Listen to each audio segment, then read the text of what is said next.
Et salut les amis, j'espère que vous allez bien, c'est Elias Aubin TV, on se retrouve aujourd'hui pour une toute nouvelle vidéo. Une vidéo un peu plus chill que d'habitude, une vidéo où on va parler justement de mes achats de 2025, que ce soit sur le scellé mais aussi sur les cartes à l'unité. Voilà, c'est une vidéo qui m'a été assez demandée, on m'a souvent demandé Elias, est-ce que tu peux nous montrer tes achats?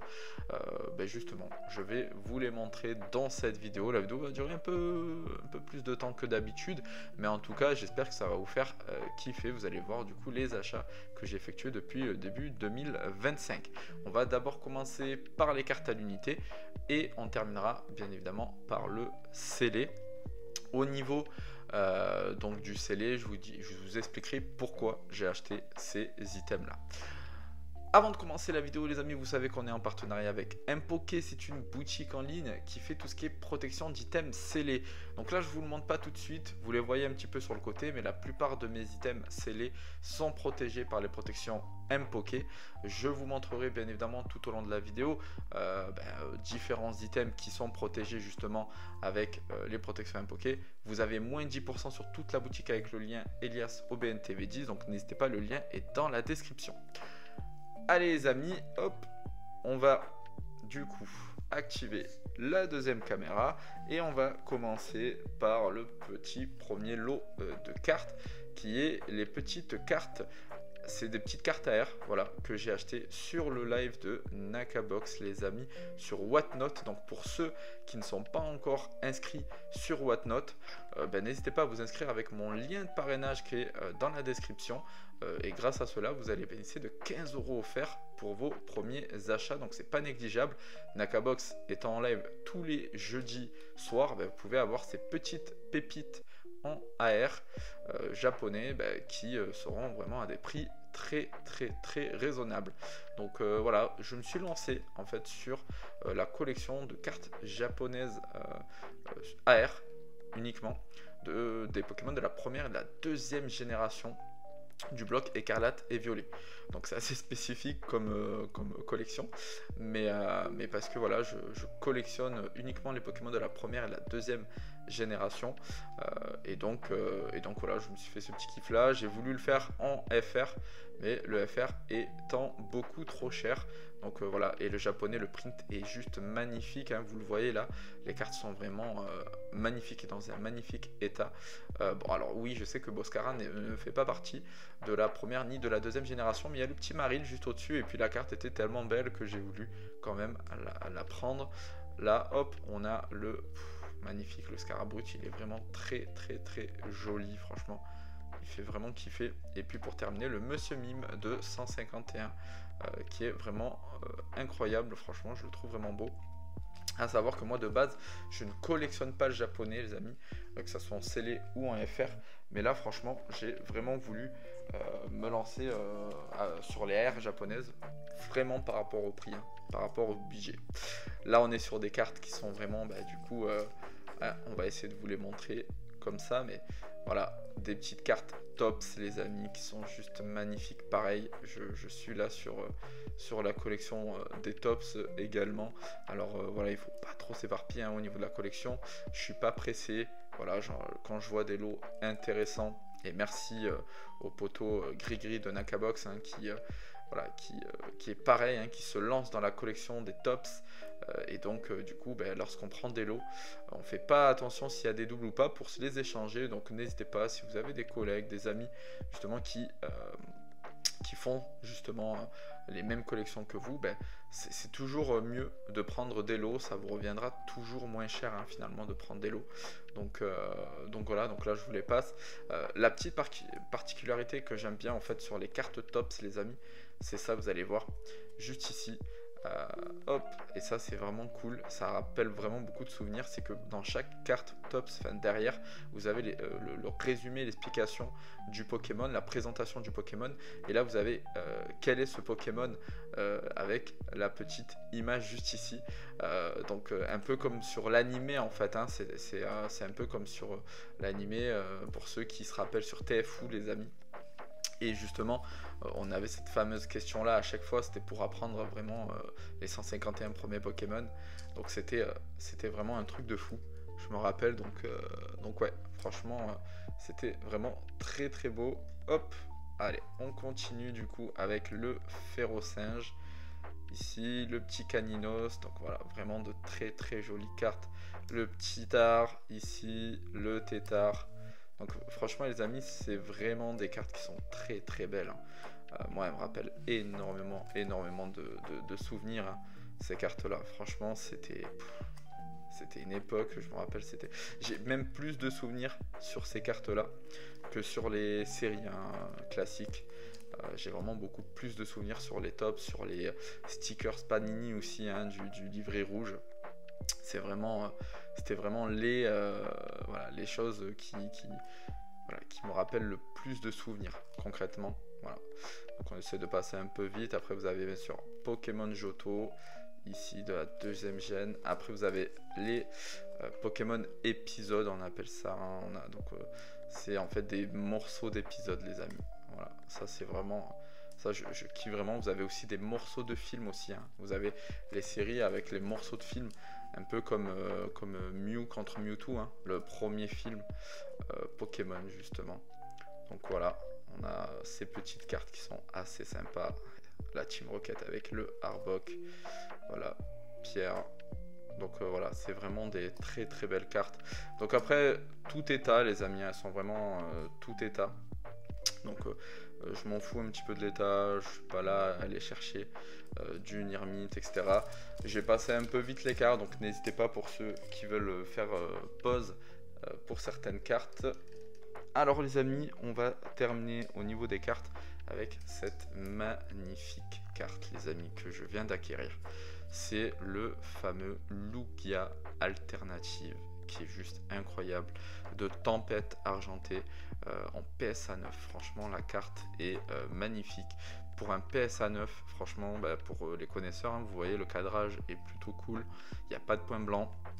J'ai essayé d'analyser la carte au maximum, elle n'a pas vraiment de pète, donc je me tâte réellement à envoyer la carte à la D-Case et la renvoyer en gradation pour essayer d'aller chercher le 10. Dites-moi en commentaire ce que vous me conseillez, mais honnêtement j'ai vraiment envie. Pour moi c'était l'un de mes objectifs de cette année, hein, le Lugia Alternative, parce que pour moi c'est ma plus belle, enfin c'est la carte la plus belle du bloc épée et bouclier concrètement. Alors du coup les amis, donc là c'était vraiment les cartes, hein, que j'achetais. J'en ferai d'autres, hein, des vidéos comme ça où je vous montrerai les cartes, où je vous montrerai le scellé que j'achète de temps en temps au cours de l'année. Mais voilà, vous voyez un petit peu, donc en termes de collection au niveau des cartes, donc je collectionne vraiment les cartes de mes Pokémon préférés qui sont Mew, Mewtwo, Suicune et Lugia. Donc j'ai un classeur pour. Et je collectionne du coup les AR japonaises des Pokémon de la première et deuxième génération du bloc écarlate et violet. Je me suis lancé dans la collection des tops, mais tout ça c'est des collections finalement, des choses où je vais faire petit à petit. Je vais pas me précipiter. Si ça doit prendre 2, 3, 4, 5 ans, c'est pas grave. L'essentiel c'est que j'arrive à tous les avoir, donc ça c'est plutôt cool. J'ai aussi envoyé des cartes en gradation les amis, je vais normalement bientôt les recevoir, donc je ferai une vidéo là-dessus, justement réception. Allez les amis, je vais pas vous faire ça dans l'ordre, je vais vraiment prendre ce que j'ai sous les yeux. Et voilà, là il y a des choses peut-être que vous avez déjà vu dans le décor, hein, mais voilà, globalement pour vous montrer un petit peu. Donc là on est sur une display de Minitine scellée les amis, hein, et non pas scellée, parce que je sais qu'il y en a beaucoup sur le marché qui ne sont pas scellés. Plus rare de trouver du scellé, moi j'ai vraiment une scellée, donc pareil avec les protections Impoké, vous le voyez. Donc la display Minitine est vraiment très jolie, elle fait vraiment partie des plus belles displays Minitine sur Pokémon. Donc voilà, au niveau du prix, cette display là vous pouvez la retrouver à peu près aux alentours je pense des 300 € actuellement. Donc voilà, c'est à peu près, de toute façon je les ai achetés il n'y a pas longtemps, donc c'est à peu près les prix d'achat. Là on a la petite Pokébox Kyogre les amis, hein. Donc petite Pokébox Kyogre incroyable, donc dedans vous avez du 2 V8 il me semble, vous avez du Fire Paradox, je crois qu'il y a du Mascarade, mais voilà, ça c'est vraiment une très très belle Pokébox. Il y a le Jalga, il y a le Xerneas aussi, mais moi j'ai uniquement pris la Kyogre parce que voilà, c'est un Pokémon que j'apprécie beaucoup. On continue là avec des displays, vous allez voir il y a pas mal de displays, parce qu'en fait l'objectif que j'ai eu là en début d'année, c'était d'avoir toutes les ETB du bloc écarlate et violet, avec les points 5 également, hein, classique et point 5, mais aussi toutes les displays du bloc écarlate et violet. Je voulais tous les avoir en un exemplaire pour ma collection perso, parce que je trouve ce bloc magnifique et que je me suis dit, avant que ça explose réellement, voilà, de les avoir dans ma collection. Donc là on a la petite display Five Paradox les amis. Au niveau des codes, j'avais fait de toute façon une vidéo hein, concernant les codes, donc je vous invite à aller voir. Vous avez vraiment toutes les codes de ces items là hein, que je vous montre, mais voilà, donc la petite couronne stellaire, hein, petite série qui est pas non plus hyper appréciée, hein, couronne stellaire. Elle a de très très jolis AR, mais c'est vrai que les alternatives ne sont pas folles non plus. On continue avec Mascarade Crépusculaire. Concrètement, encore une fois, je le répète, mais toutes les displays que vous avez là, je donne pas le prix parce que, auquel j'ai acheté, parce que on est au prix actuel. Hein. Je les ai pris au prix actuel, je les avais pris il n'y a pas très longtemps, donc les prix n'ont pas forcément bougé depuis. Donc voilà, on est sur les prix actuels. Donc la petite Mascarade Crépusculaire qui est très belle. Hein. La display est très belle, l'ETB est très très belle aussi.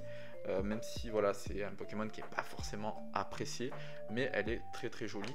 Et puis la série, je la trouve finalement pas si mal que ça. Hein. Donc, et c'est vrai qu'il y en a beaucoup qui commencent à, voilà, à dire que la série finalement elle est pas si mal que ça. Écarlate et violet 1 de base, la petite particularité pardon, sur les 3 premières séries du bloc écarlate et violet, c'est que vous avez une secrète garantie à l'intérieur. Donc ça peut être une gold, une alternative. Donc ça c'est vraiment cool à savoir parce que c'est quelque chose qu'il faut prendre en compte pour plus tard concrètement les amis. Voilà, lorsque vous avez une display où il y a quasiment une secrète garantie, ça c'est quelque chose voilà, qui n'est pas négligé, même si les secrètes à l'intérieur ne valent pas non plus très cher. La petite évolution de Paldea, bien évidemment. Donc voilà, série qui est vraiment sous-cotée les amis, hein, évolution à Paldea. Vous allez voir parce que les cartes à l'intérieur, de toute façon on le voit avec les cartes AR qu'il y a à l'intérieur qui commencent vraiment à prendre énormément de valeur, comme le Magikarp AR par exemple. Donc c'est une dinguerie. La fameuse c'est Flamme Obsidienne qui est vraiment une série controversée parce que je me rappelle que quand elle est sortie tout le monde la voulait. Quand on a vu les Dracs à l'intérieur, on s'est arrêté complètement. C'était voilà, elle se vendait pas du tout. Elle était même bradée cette série là. Et là maintenant, bah, tout explose parce que justement, bah, c'est du Drac au feu et c'est ce que j'avais déjà dit. Hein. Ça fait un peu comme Ténèbres embrasées. Finalement, une série qui est pas forcément ouf, mais du fait que ça soit Drac au feu qui est mis en avant, bah, automatiquement, elle explose. Mais sinon, c'est une très très belle. C'est une très très belle display et pareil elle a une très très belle ETB avec Salamèche qui est mis en avant. On a terminé au niveau des displays les amis et là on est sur du coffret. N'oubliez pas les displays les amis, vous avez vu elles sont toutes protégées avec du M-Poké et franchement ça ne bouge pas, c'est vraiment une très très belle protection, donc n'hésitez pas, moins 10% avec le code EliasRubenTV 10, le lien est dans la description bien évidemment. On reste sur du Drac au feu avec ce fameux coffret les amis, hein. Le coffret, donc c'est pas le premier, c'est le deuxième qui est sorti parce que vous avez celui de la première vague où il y a 2 stars étincelantes. Celui-ci il n'y a pas de stars étincelantes. Vous avez les 3 premières séries du bloc écarlate et violet, mais je le trouve magnifique. Il y a un effet aussi sur le coffret là, un peu ouais, un peu en relief là, un peu en 3D, mais franchement très très beau coffret les amis, hein. Franchement très très beau coffret. Je sais qu'il y en a encore sur le site Nakabox il me semble, mais vous en trouvez encore assez facilement de ce coffret là. Il est vraiment très très beau, les cartes promotionnelles sont très belles, les sleeves pareil, et puis vous avez les 3 premières séries du bloc écarlate et violet, hein, les amis. Donc ça commence à faire un moment hein, qu'ils sont sortis. Donc voilà. Et puis pour terminer, les amis, on a pris les 2 coffrets Fable Nébuleuse. Donc j'ai pas pris le Scalperer, mais j'ai pris le Hipporoi, les amis, avec la petite alternative de Hipporoi qui est juste magnifique. Franchement, la série, hein, autant la série Fable Nébuleuse n'est pas ouf, même si les cartes AR sont plutôt pas mal quand même, mais autant ces coffrets-là, avec une alternative à l'intérieur, c'est banger. Et je pense sincèrement que c'est des coffrets qu'il faut surveiller les amis, parce que c'est rare d'avoir des coffrets avec des alternatives, un peu comme les trois évolutions qu'on a eues, hein, avec Voltali, Pyroli et Aquali. Alors attention, on n'est pas sur le même, on va dire le même type de coffret, hein. L'autre coffret avait quand même des très belles séries à l'intérieur, et puis il y avait 2-3, il me semble, cartes incroyables. Là il y en a une seule de cartes, et puis on n'est pas sur la série du moment, enfin en tout cas la série du siècle, mais en tout cas voilà, la carte est quand même magnifique à l'intérieur, et le coffret en lui-même aussi est très beau, donc c'est pour cette raison là que je les ai pris. Donc voilà un petit peu les amis mes achats de ce début d'année. Je pouvais pas tout vous montrer non plus, parce que j'ai aussi racheté la majorité des ETB du bloc écarlate et violet. Alors la majorité non, peut-être la moitié ou un peu moins que la moitié, parce que j'en avais déjà pas mal. C'était vraiment pour tous les avoir. Alors je sais pas si on le voit, mais hop, il y a un petit mur d'ETB juste là, voilà, donc qui est en train d'être monté concrètement, mais ouais, voilà, c'est vrai que j'ai pas encore eu toutes les ETB, j'attends d'avoir toutes les ETB pour vraiment faire un mur magnifique, mais concrètement voilà, c'est ma collection personnelle aujourd'hui en termes voilà, de coffret. C'est vrai que le bloc écarlate et violet pour moi est l'un des meilleurs blocs Pokémon, et donc je me suis dit pourquoi pas m'acheter un item, enfin une display et une ETB de chaque série du bloc écarlate et violet avant que ça n'explose, et que je vous dis n'importe quoi, dans 3-4 ans je me dirais j'étais là pendant le bloc, et finalement je me retrouve peut-être à racheter des items à 5-6 fois 10 fois le prix, parce que j'avais raté le coche. Donc je me suis dit non, pourquoi pas les acheter maintenant qui sont à des prix encore raisonnables. À part Flamme Obsidienne, hein, le display Flamme Obsidienne qui est pas vraiment un prix raisonnable, mais en tout cas je sais qu'elle va continuer à évoluer en termes de prix, on le sait, avant qu'elle n'explose plus qu'elle a déjà augmenté. Voilà les amis, j'espère que la vidéo vous a plu. Dites-moi en commentaire si vous aimez ce genre de vidéo et si vous en voulez plus sur la chaîne. J'hésiterai pas à en faire plus s'il faut. Et sur ce les amis, je vous souhaite une bonne journée. N'hésitez pas à vous abonner si ce n'est pas déjà fait, à liker, à partager, à me dire en commentaire ce que vous pensez de ces items là, et pour vous quel est le plus bel item de cette petite réception. Et puis sur ce, je vous dis à bientôt. C'était Elias Aubin TV. Ciao ciao.